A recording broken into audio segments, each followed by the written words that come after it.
Alright, I'm back, and I'm basically right here. I gotta make this quick. I don't have much time. I gotta very soon make dinner for my wife, who will be coming home very late from work, and she will want something to eat, as she will not have eaten all day. But this is the scary part, where you just kind of fall down, and you gotta be like, ah.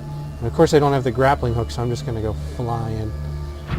And, oh, I should have no trouble getting out of this entrance. Huh. Alright.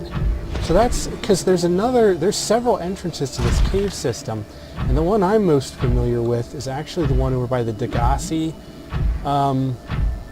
the Degassi base, and that one is like at least 100 meters from the bottom of the cave to the top.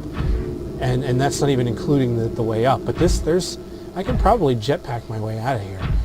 And I should have looked. I can probably make the improved jetpack now, but I definitely wanted armor and storage. So now I'm going to walk around. Yeah, see that? That's magnetite everywhere. And the thing is, when I came here before, I had yet to get the depth upgrade for the sea moths, so I was sort of skirting around on the ceilings, swimming down, and then running back and forth for my sea moths, so I never really noticed that magnetite was just kind of everywhere on the floor here. Kind of like guano and bugs inside of a cave in Africa. Yeah, and there's diamonds, although I don't really need any diamonds. And I found that these guys can't really damage you that much. They're terrifying, but they do barely any damage. So I'm not that scared of them. They do attack you. They will come after you if you get close enough to their mushrooms, but at this distance they'll kind of keep to themselves. And another thing is, I wasn't expecting this. I don't know how recent this is. I haven't used the prawn suit since it was practically first introduced. But when it was first introduced, well, it wasn't that long ago, I don't think. But it used to be you'd mine the whatever this is, the ore outcroppings, and it would explode with little bits of stuff you could pick up. But then that was it. It wouldn't, they would just kind of go wherever based on physics. So if you're mining on a cliff, it would just fall all the way down the cliff, and you have to go down the cliff to pick it up, or be kind of quick with your grab arm or whatever.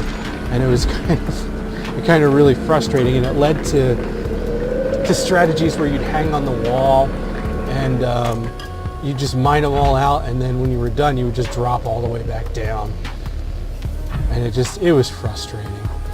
So anyway, what I'm going to do now is I'm going to take all these into my inventory before I get eaten. And the whole point of that is to keep the prawn inventory clear, so that when I'm doing things like when I get closer to this, I can just mine and I won't have to worry about switching inventories. So yeah, now that I'm under his mushroom, he'll try to attack me. And better yet, if I get up here, yeah, see, now he's trying to attack me. But see, he didn't even damage me. They can't really do that much to you. And even if he were to hit me, yeah, see, it only does like 5 damage. And it's like, if you get stuck on something and they're just attacking you, that could be problematic. But so long as you can get away, you can just sort of, it's super easy to just repair yourself. This is going to be kind of boring here. Just me mining stuff and talking. I'm not sure what to talk about. I love this game, and I love that everybody's getting into it. And I've been following Unknown Worlds since the very beginning. I played NS1, and the first Natural Selection was a great game. I really miss playing it. It was just pure joy in digital format to have a server full of 40 people just going at it. 20 Marines, 20 aliens, just building bases and duking it out and trying to counter each other's strategies, and then the other team would realize what you were doing and then quick try to counter it, and you'd have to enact your strategy before they could react to yours. And Oh, it was just great. And it's a weird chicken and egg situation. Like, I haven't talked to anyone who used to play the game that doesn't agree that they love the game and really want to keep playing it, but nobody's playing it. So you have this situation where nobody plays it because nobody's playing it. And it's sad because the servers are there and there's even bots. So it's like, you know, as long as you get a couple, a handful of people, you could use bots to fill in the rest. And it's just kind of sad. But I'm getting off topic here. Trying to talk about the origins of Unknown Worlds. And that was 2001, 2002. It was just right after. I mean, that was just a whirlwind for Half-Life, you know. Half-Life came out, 1999? And then, like, not even a year later, there was Counter-Strike, still mod form. And then of course we had Natural Selection, which started off slow, but gained momentum as it went on. And it was just Unknown Worlds from the very beginning. They had great passion in their games. You know, you could go to the website. It's just this mod. It was just this mod, and Counter-Strike wasn't like that. You know, Counter-Strike, you played the game and you were lucky if it worked, for one thing. But they didn't have a fucking manual and tutorial and stuff like that. Natural Selection had like a little tutorial, and they had a website you could go to and it had a manual, and there was eyewitness accounts, and there were just like the survivors, the frontiersmen who had survived the attacks from the Kara, the aliens, and they would tell you things about, and everything that they said seemed to revolve around game mechanics. Like for instance, what is it? I'm just trying to think of an example. If you were to attack, that's what I want, a magnetite.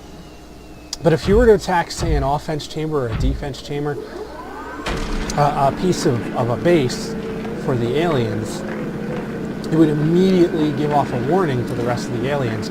Your base is under attack, and you would see like flashing and stuff, and it would give you a text warning and everything. And but there was this guy talking about how they found a nest, quote unquote, a nest, and they killed one of the fat aliens right off.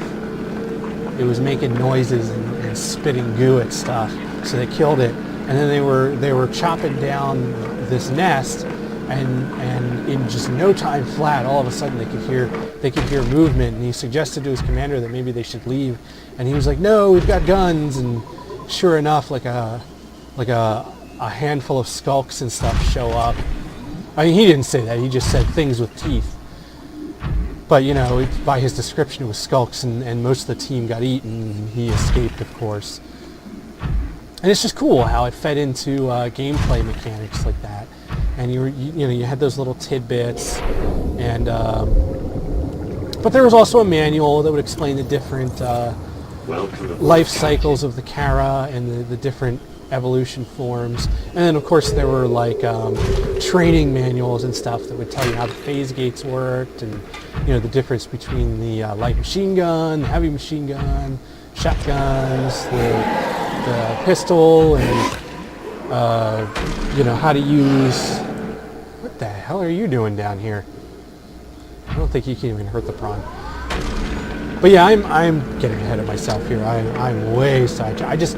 Can you tell that I loved the game? Like the game was just a part of my soul for so long, and I keep going back to it and playing with the bots, and I'll play one game and then I won't touch it for a month because it's still fun. Like, it's still the game that it was when you play with the bots, but it's just not as fun.